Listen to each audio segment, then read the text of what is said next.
This video will cover the steps to install the software. You will receive an email link either from us or from the system, and you will just click on that link and it'll open up this dialog box. If it doesn't, copy the link and paste it into Edge browser, and that'll open your Microsoft Store app. It does take Windows 10, so you basically click the install link and it'll go through these steps here. First step after it does the initial install is to perform the updates. Start with the bottom update and then click update, and it'll run through and cycle and it'll do what it needs to do. And then it will restart the software as it's doing right here, and then you'll click the next update up the list. The only time you have to do that is on this first install. After that, any updates that are available, you just click on the top one and they're all comprehensive. To open the password box there, you type Control-A on your keyboard. That'll give you access to the admin.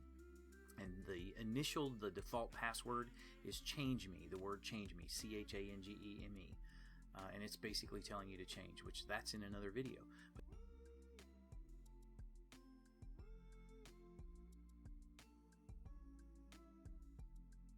And this will finish up the install. You'll see there's no more updates, and then you'll be good to go. Thank you again for trying our software.